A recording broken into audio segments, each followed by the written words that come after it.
gudidii ka socotay aqalka golaha odayaasha guurtida ee loo xidhsaaray turxaan bixinta khilaafka golaha wakiilada ayaa maanta soo saaray qodobo kama dambaysa ugu talagaleen in guud ahaanba lagu soo abmeero khilaafka ka dhex taagan mudanayaasha golaha wakiilada iyagoona maanta isugu yeedhay mudanayaashaasi fadhi aan caadi ahayn kaasi oo ka furmay xarunta aqalka golaha wakiilada fadhigani oo maanta uu shirgudoominayay gudoomiyaha golaha wakiilada mudane cabdiraxmaan maxamed cabdilaahi ciro ayaa waxa uu mudanayaashii fadhigaasi maanta ka soo xadiray oo tiradoodu badnayd ku wargeliyey in maanta laga warsugayo jawaabta kama dambaysta ay soo saareen gudidii ka socotay golaha guurtida ee soo kala dhex gashay xal u helidda khilaafka golaha wakiilada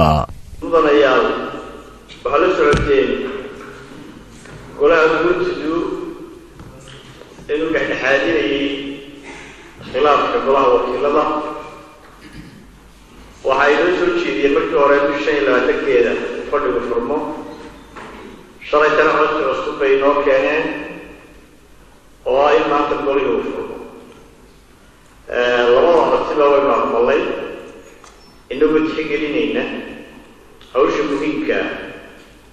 ay dusha iska saareen ee culus intaa kadib waxaa hadalka la wareegay xildhibaan xaaji cabdikariin xuseen xaaji cabdiwaraabe oo ah gudoomiyaha gudida joogtada ee aqalka golaha odayaasha guurtida Soomaaliland isagoona halkaasi uga soo jeediyay xildhibaanadii fadhigaasi xaadirka maanta ku ahaa erayo isugu jiray dardaaran waano oo ka tusaaleyn isagoona yidhi saatan quraasada ilaahay baa inoo gartay inteenna fadhida imaka hadday xukuumadda tahay iyo hadday baarlamaankeena tahay culays baa ina fuushan culayska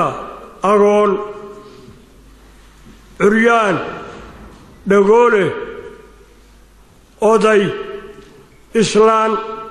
inan yar iskuul horta ficilkeenna waa inaad xagga dambe marisaanoo dadka qalbiga ku haysa boqorkuna waa ina eegaya waxaa la doonayaa inaa isjeclaataan waxaa la doonayaa axjigaa qaadateen inaa buuxisaan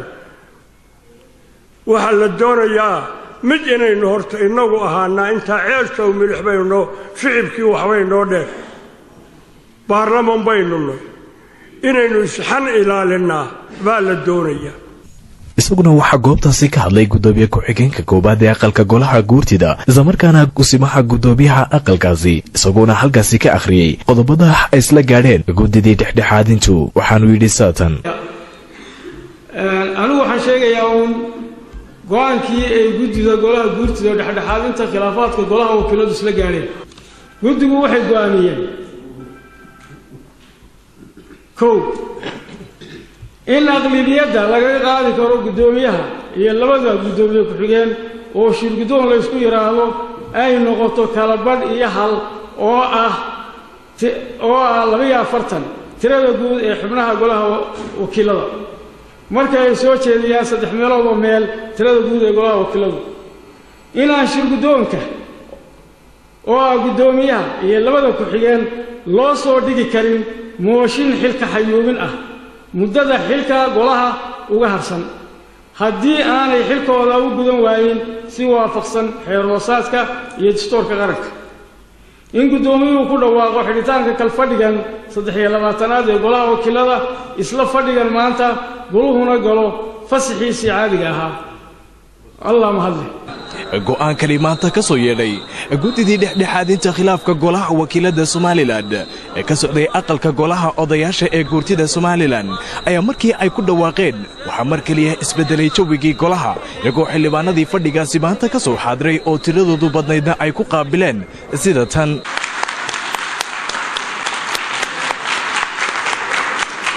inta kadib waxa iyaguna dareenkooda cabiray ku aadan maanta iyo xal u helidda khilaafka golaha wakiilada shirgudoonka golaha wakiilada ee muddooyinkii ugu dambeeyay khilaafka xoogani ka taagnaa arrintii golaha khusaynaysay ee goluhu kalsoonida siiyay golaha guurtida waxay keeneen go'aankoodii goluhuna sidii ay ku keeneen buu ku aqbalay dhammaanna shacbigu sidaa ha ogaado waa aqbalay golihii dhammaanteen waanu aqbalnay marka wax ka soo go'aamiyo si aanu shacabka iyagu u uga warwarin khilaafka golaha dhexdiisa wax ka soo yimaado waanu qaadananaa waxaanu shacabka Soomaaliland ugu bishaaraynaynaa waxa weeye inay isku duubnaadaan meel ka soo wada jeestaan cadawgeena oo ka naxo uu soo gabagaboobay uu si wanaagsan ku dhammaaday oo sida ay Soomaaliland ay caadada u lahayd weligeedba kolka wax isku qabtaan waa loo fadhiisan jiray waa laga wada hadli jiray si wanaag ayuun bayna ku dhammaan jirtay maantana sidii oo kale ayaa mar labaad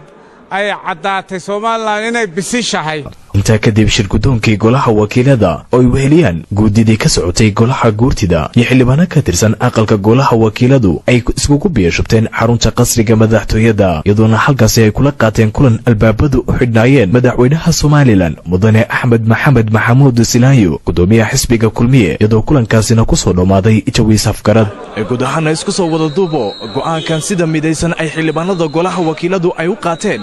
ay waxay dhammaantoodba isku calool xaadeen khilaafkii mugga lahaa ee muddooyinkii ugu dambeeyeyba dhex miranayay iyadoo maantana fadhiga golaha wakiiladu uu galay fasaxiisii caadiga ahaa oo Faysal Maxamed Aadan Faysal